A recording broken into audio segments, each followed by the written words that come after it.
Hello guys, मैं सोनम बोल रही हूँ। आज मैं आप लोग को मौर्य काल का राजनीतिक स्थिति के बारे में बताने जा रही हूँ। तो वीडियो शुरू करने से पहले आप लोग को अगर वीडियो अच्छी लगी हो तो आप वीडियो को लाइक करें, सब्सक्राइब करें, शेयर करें। और अगर आपको कुछ बताना है या कुछ पूछना है हमसे तो आप कमेंट कर सकती हो कि आपको क्या समझ में नहीं आ रहा है और क्या समझ, कुछ भी हो तो आप कमेंट कर सकती हो, तो कर सकते हो। तो वीडियो को शुरू करते हैं। तो मैं पहले आप लोग को मौर्य काल का राजनीतिक स्थिति के बारे में बताने जा रही हूँ।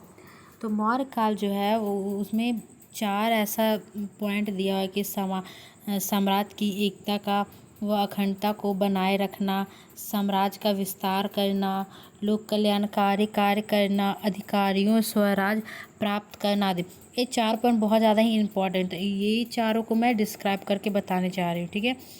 अब ये चारों के बाद आता है मौर्य काल का राजनीतिक स्थिति, कि मौर्य काल में राजनीतिक स्थिति कैसी है। तो चलिए मैं बताती हूँ आप। मौर्य काल का राजनीतिक व्यवस्था जो है, इसमें मैं राजनीति के बारे में नहीं, उसका प्रशासन क्या था, मतलब मौर्य काल का प्रशासन कैसा था, केंद्र प्रशासन कैसा था, वो सब के बारे में बताना जरूर। वहाँ का प्रांतीय शासन कैसा था, वहाँ का नगर किस तरफ से, तो मैं ये वीडियो में सारा कुछ बताने जा रही हूँ। तो चलिए वीडियो को शुरू करते हैं। पहला पॉइंट है मौर्य काल का राजनीतिक व्यवस्था। तो इसमें दिया हुआ है कि मौर्य काल प्रशासनिक केंद्र के रूप में संबंध में इतिहासकारों में बहुत सारा विवाद था। फिर भी प्रायः यह माना जाता है कि राजा का प्रायः एवं केंद्रीकृत प्रशासन व्यवस्था में था। हालांकि दूरस्थ क्षेत्रों में जनता एवं अधिकारियों को स्वतंत्रता संबंधी अधिकार भी दिए गए थे। साथ ही मौर्य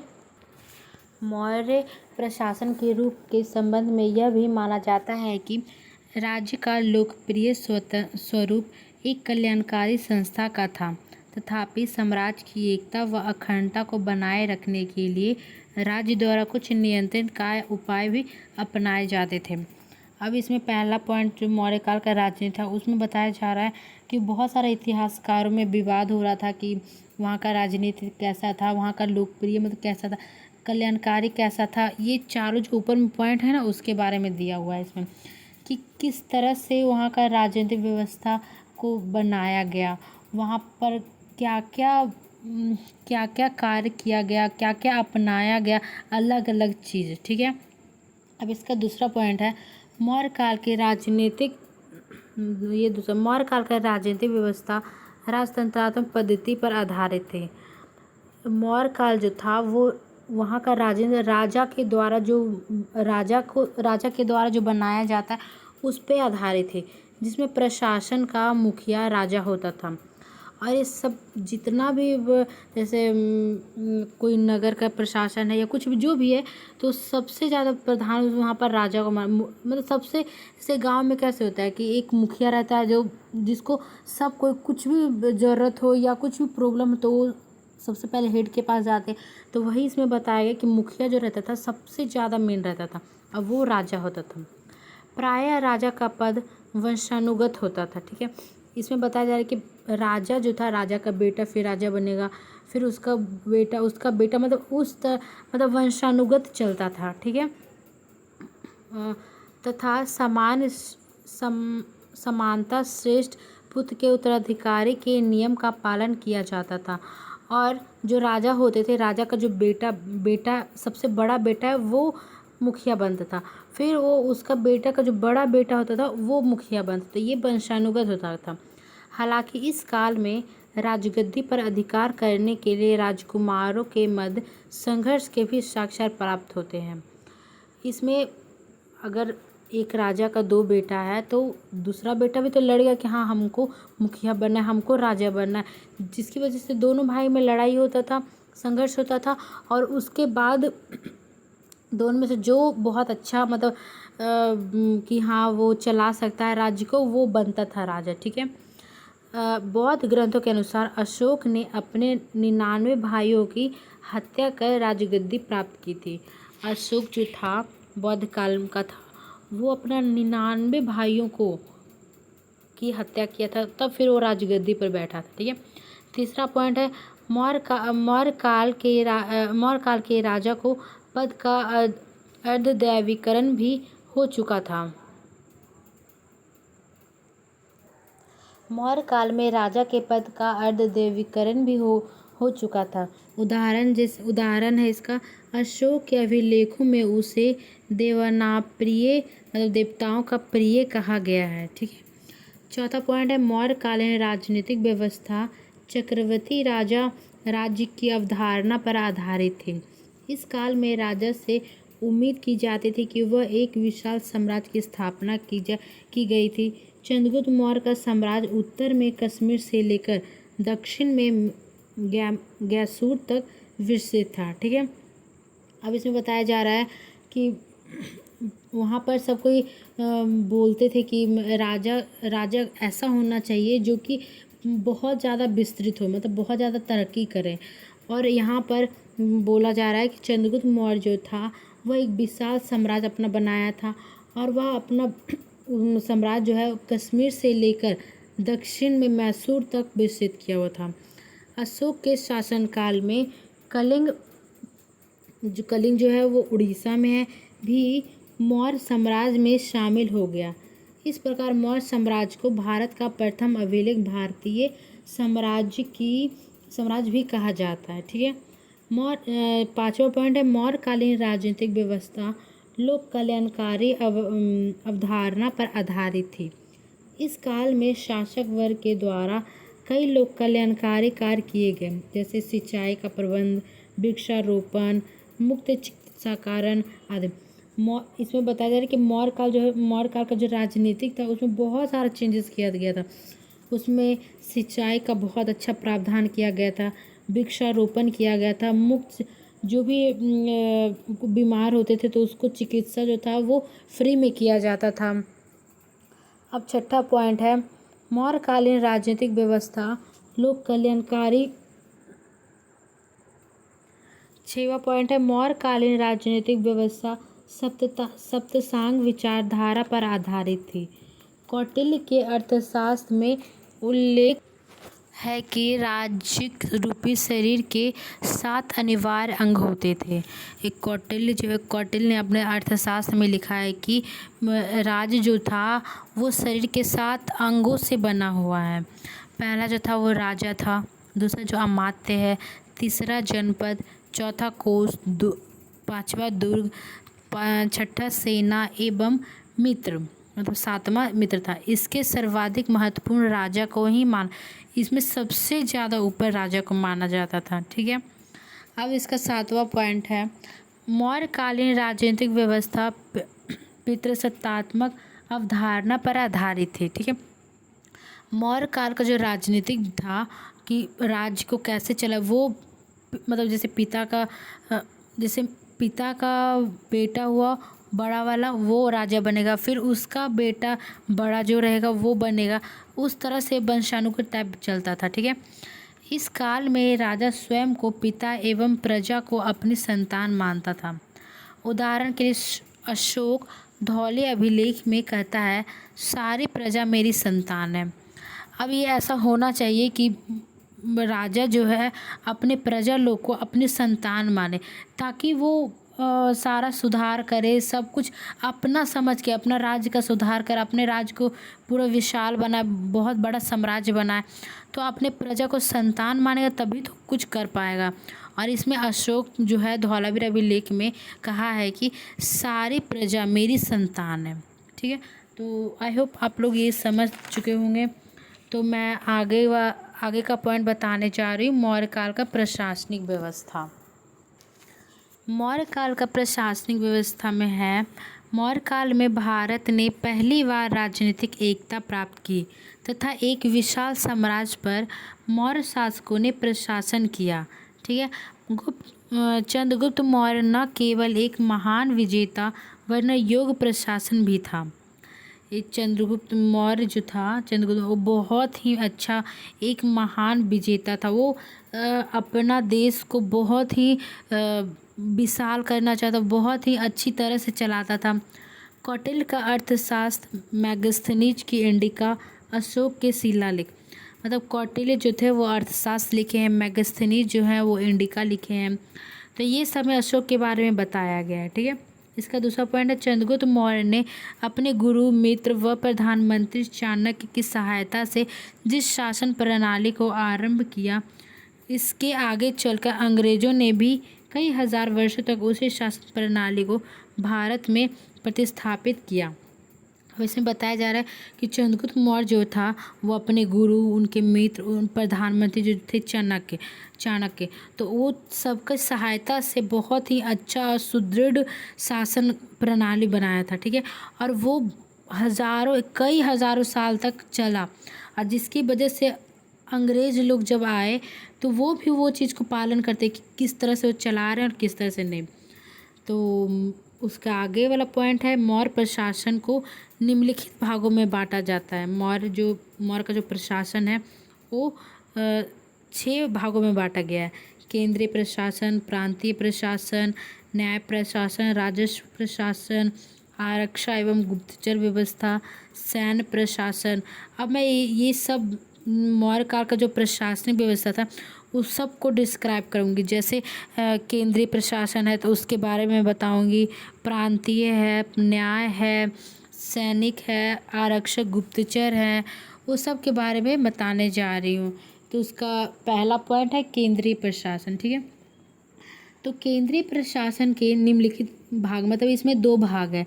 एक राजा होता था जो बहुत ही ज़्यादा, मतलब सबसे ऊपर में टॉप में राजा होता था, और उसके बाद मंत्री होता था। तो राजा पहला पढ़ेंगे राजा को। अब केंद्रीय प्रशासन का जो 2 पॉइंट था वो राजा सबसे हेड था, दूसरा मंत्री परिषद था। तो पहला जो था वो राजा था। ठीक है, तो मौर्य साम्राज्य का स्वरूप राजतंत्रात्मक था। राजा मौर्य साम्राज्य था वो राजा के द्वारा चलाया जाता। लोकतंत्र मतलब लोग जो मतलब क्या बोलेंगे हम कि प्रजा लोग जो थे प्रजातांत्रिक बोलेंगे। ठीक है, और राजा के द्वारा जो चलाया जा रहा है वो राजतंत्रात्मक होता है। ठीक है, हाँ, अतः शासन का प्रधान राजा होता था, सबसे ज़्यादा इम्पोर्टेंट राजा का होता था। राजतंत्रात्मक शासन प्रणाली में राजा का योग्य होना अत्यंत आवश्यक था। राज्य के शिखर पर 7 अंगों में सबसे ऊपर होता था। पूरी सत्ता का संचालन राजा स्वयं करता था। जितना भी कार्य होता था सब कुछ में राजा को सबसे ज़्यादा मतलब हेड माना जाता था, और उसका सबसे महत्वपूर्ण व्यवस्था बनाए रखना, अपराधियों को दंड देना, शांति स्थापित करना आदि कार्य राजा स्वयं करते थे। यहाँ तक कि राजा जो थे वो बहुत सारा कार्य करना, अपराधियों को दंड देना, मतलब बहुत सारा ऐसा काम था जो राजा स्वयं करता था, जो कि औरों के लिए एक आदर्श होता था। ठीक है, अब इसमें राजा जो थे वो दंड देना, जो भी अपराधियों का था वो दंड देना और बहुत सारे कार्य करना, वो सारा राजा का होता था, और जिसकी वजह से प्रजा लोग उनसे प्यार करते थे और उनको भगवान की तरह पूजते थे। ठीक है, अब इसका दूसरा पॉइंट है मंत्री परिषद। मेगास्थनीज के विवरण से हमें पता चलता है कि राजा की सहायता के लिए एक मंत्री परिषद होता था जो कि राजा के अधीन कार्य करता था। ठीक है, जिसके सभी सदस्य अपने विवेक और बुद्धि के लिए प्रसिद्ध होते थे। इनकी संख्या निश्चित नहीं थी, समय और आवश्यकता के अनुसार इनकी संख्या कम ज़्यादा की जाती थी। ये लोग राजा को शासक व्यवस्था में सलाह भी देते थे। एक तरह से ये मंत्री राजा के कान, नाक, आँख हुआ करते थे। ये मंत्री परिषद राजा के लिए बहुत, उसके बोलेंगे दायां हाथ होता था। कोई भी कार्य राजा कर रहे हैं तो उसमें मंत्री का सलाह लेते थे कि अगर हम गलत हो सकते तो मंत्री उनको सलाह देंगे कि हाँ आप ये गलत कर रहे हैं तो ये करना चाहिए, ये करना चाहिए। तो इसीलिए कान, नाक, आँख जैसे हम लोग का बॉडी के लिए ये सब ज़्यादा इम्पोर्टेंट होता है, उसी तरह राजा को मंत्री का बहुत ही ज़्यादा ये था, इम्पोर्टेंट था उनका। मंत्री परिषद की कार्रवाई को गुप्त रखा जाता था। अर्थशास्त्र से ही ज्ञात होता है कि मंत्री परिषद निम्नलिखित मामलों में राजा को परामर्श देते थे। अब यहाँ बताया जा रहा है कि मंत्री परिषद में बहुत सारे ऐसा था जो गुप्त रखा जाता था बात को, और मंत्री परिषद जो था वो राजा को बहुत सारे बातों में ये सलाह दिया करते थे। तो उसमें दिया है विपत्ति काल में, मतलब विपत्ति काल में कुछ भी कार्य करना है तो उसका सलाह देना, राज्य द्वारा प्रारंभ किए जाने वाले कार्यों को प्रारंभ करने संबंधी उपायों के विषय में, अगर राज्य के द्वारा कोई भी कार्य प्रारंभ किया जाता है तो उसमें सलाह देना, ऐसे कार्यों में व्यय होने वाले धन व कार्यकर्ताओं की संख्या का उपयोग के विषय में निर्धारण। मतलब ये बोला है कि अगर कोई राजा के द्वारा जो भी कार्य किया जाता था उसमें कितना धन लगा है, कितना नहीं लगना चाहिए, वो भी मंत्री अपना बताते थे कि कितना खर्च करना चाहिए। राज्य कार्यों के संपादन हेतु स्थान व समय निर्धारण, समस्त कार्यों को पूर्ण करने के लिए साधन जुटाना। अब इसमें बताया जा रहा है कि राजा जो भी कार्य करते उसका समाप्त जब हो जाता था तो उसका सारा जैसे कोई हवन करवाए तो वहाँ कितना सारा सामान, कितना इंग्रेडिएंट्स लगता है, तो सबको एकत्र करना, सबको सही जगह में रखना, ये सब मंत्री परिषद का होता था। तीसरा पॉइंट है विभागीय व्यवस्था। जो मौर्य काल का जो है, मौर्यकालीन नौकरशाह का कार्य नीतियों में सही ढंग से चलाता था। ठीक है, मौर्य काल का नीतियों को सही ढंग से चलाना था। मौर्य काल में नौकरशाही अत्यधिक सुसंगठित एवं सुव्यवस्थित थे तथा विशाल साम्राज्य के प्रशासन कार्यों को सुगमतापूर्वक करते थे। वहाँ का विभागीय व्यवस्था बहुत ही कठोर और बहुत ही सुदृढ़, मतलब बहुत ही कम ये क्या बोलेंगे सुसंगठित है, तो मतलब बहुत ही मजबूत था। वहाँ का नौकरशाही, वहाँ का व्यवस्था बहुत ही अच्छा था। वहाँ का साम्राज्य था बहुत ही ज़्यादा विस्तृत था। मौर्य काल में प्रशासन की सुविधा के लिए विभागों की स्थापना की जाती थी जिन्हें तीर्था कहते थे। प्रत्येक विभाग के संचालन व निरीक्षण के लिए एक अध्यक्ष होता था जिसे अमात्य कहा जाता है। अब मौर्य काल में बताया जा रहा है कि उसका प्रशासन जो था बहुत ही, मौर्य काल जो था उसका प्रशासन में बहुत सारा ऐसा जो भी विभाग होता था उसमें सबको अलग अलग निरीक्षण किया जाता था। अगर अमात्य है तो अमात्य का भी एक टीम होता था, मंत्री परिषद है तो उसका एक टीम होता था, सबका अलग अलग टीम होता था।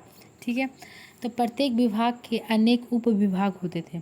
जितने भी विभाग थे उसमें से एक प्रधान होता था। ठीक है, और वो अगर जैसे मंत्री है, ठीक है, तो मंत्री एक है, ठीक है, और उसके अधीन बहुत सारे लोग रहते थे कि वो वहाँ काम कर रहे, वहाँ काम कर रहे हैं।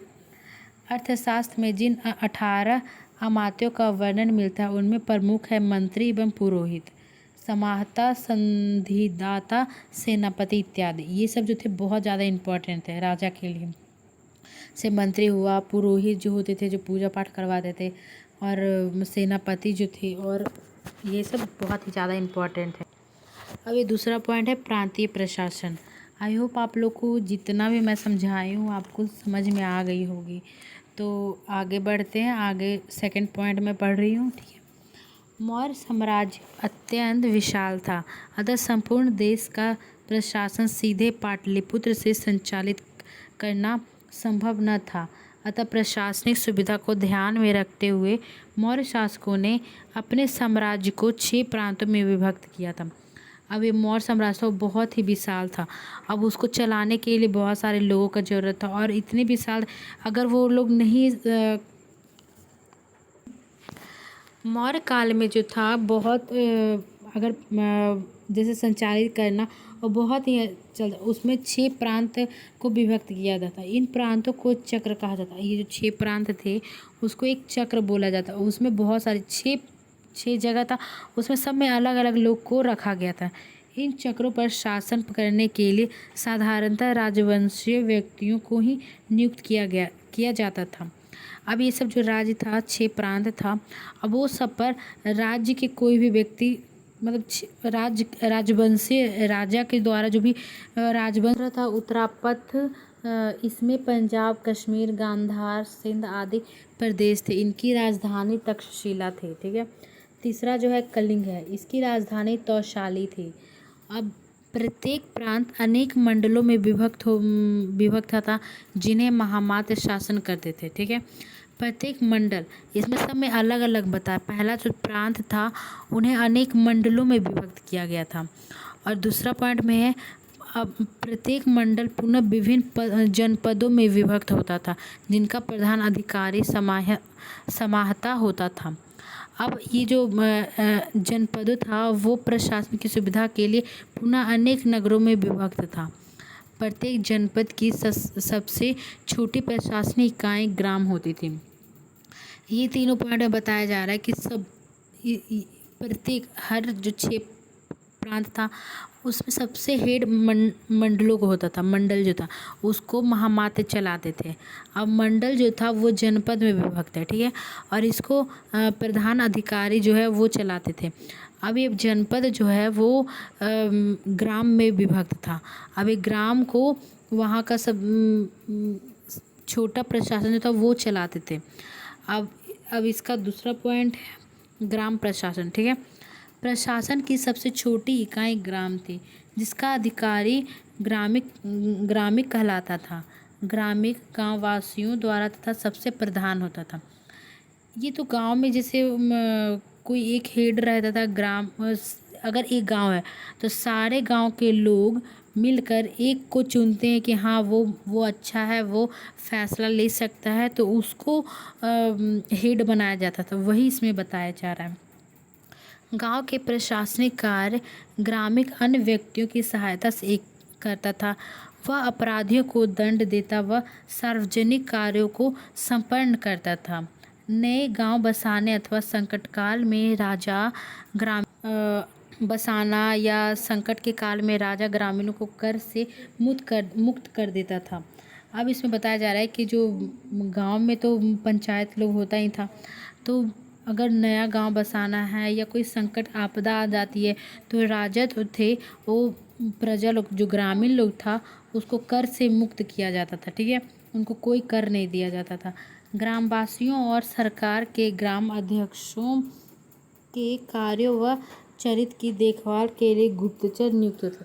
अब ये सभी ग्राम प्रशासन, गृह राज, इस सभी को देखने के लिए गुप्तचर होता था। और गुप्तचर बहुत ही बहुत सारे गुप्तचर जो राजा खुद उसको नियुक्त करता था। ठीक है, अब है लास्ट पॉइंट, नगर प्रशासन। मौर्यकालीन नगर प्रशासन बहुत ही सुव्यवस्थित एवं उच्च कोटि का था। नगर का प्रधान अधिकारी नागरिक होता था, जिसके अधीन स्थानीय व गोप आदि अधिकारी होते थे। गाइस, अगर आपको ये वीडियो अच्छी लगी हो तो वीडियो को लाइक, शेयर एंड कमेंट करें और सब्सक्राइब कीजिए। अगर कुछ भी दिक्कत आ रही हो ये नोट्स में तो आप कमेंट कर सकते हो। और अगर नोट्स को बनाना है तो आप डिस्क्रिप्शन में जाके सारे नोट्स दिए रहेंगे, आप वहाँ से बना सकते हो।